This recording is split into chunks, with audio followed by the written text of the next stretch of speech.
करंजिया सरकारी डाक्तरखाना हेउची उपखंड स्तरीय डाक्तरखाना 100 वर्ष आगरू यह डाक्तरखाना निर्माण करा जायथिला।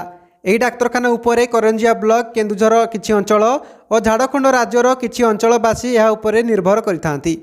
ତେବେ ଡାକ୍ତରଖାନା ଅନେକ ଉନ୍ନତିକରଣ କରାଯାଇଛି, ହେଲେ କିଛି ବର୍ଷ ଆଗରୁ ଡାକ୍ତର ଓ ଷ୍ଟାଫ୍ମାନଙ୍କ ପାଇଁ ନିର୍ମାଣ କରାଯାଇଥିବା କ୍ୱାର୍ଟରକୁ ତା'ର ଦୟନୀୟ ଅବସ୍ଥା ନ ଦେଖିଲେ କେହି ବିଶ୍ୱାସ କରିବେ ନାହିଁ। କ୍ୱାର୍ଟରଗୁଡ଼ିକ ଏପରି ବିପଦସଙ୍କୁଳ ରହିଛି ଯେ ସେଠାରେ ଡାକ୍ତରମାନେ ରହିବାକୁ ନିରାପଦ ମନେ କରୁନାହାନ୍ତି। ଡାକ୍ତରଖାନାର ସ୍ତ୍ରୀ ଓ ପ୍ରସୂତି ବିଭାଗର ବିଶେଷଜ୍ଞ ଡାକ୍ତର ସୁଲୋଚନା ନାୟକ ରହୁଥିବା କ୍ୱାର୍ଟରକୁ ବର୍ଷା ଦାଉରୁ ରକ୍ଷା କରିବା ପାଇଁ ଏବେ ପଲିଥିନ୍ ଘୋଡ଼ା ଯାଇଛି। କ୍ୱାର୍ଟରଗୁଡ଼ିକ କିଛି ଦିନ ଆଗରୁ ମରାମତି କରାଯାଇଥିଲେ ମଧ୍ୟ ଏହାର ଅନେକ ଅଂଶ ନଷ୍ଟ ହୋଇଗଲାଣି। ଝରକାଗୁଡ଼ିକ ସମ୍ପୂର୍ଣ୍ଣ ନଷ୍ଟ ହୋଇଯାଇଛି। ସାପ ବିଛା ପରି ଅନେକ ସରୀସୃପ ଘର ଭିତରକୁ ପଶି ଆସୁଛନ୍ତି। କବାଟଗୁଡ଼ିକ ଠିକ୍ ଭାବରେ ଲାଗୁନାହିଁ। ଘରର ଛାତରୁ ସବୁବେଳେ ପାଣି ଗଳୁଛି। କାନ୍ଥଗୁଡ଼ିକ ଭିଜି ଯାଇଥିବାରୁ ହାତ ମାରିଲେ କରେଣ୍ଟ ମାରୁଛି। ଘରର ଆସବାବପତ୍ର ସବୁ ଭିଜି ଯାଇଛି।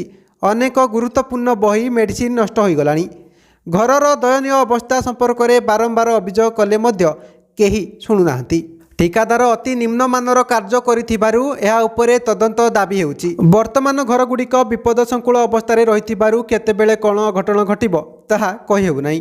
ଏଣୁ ତୁରନ୍ତ ଡାକ୍ତର ରହୁଥିବା କ୍ୱାର୍ଟରକୁ ମରାମତି କରିବାକୁ ଦାବି ହେଉଛି।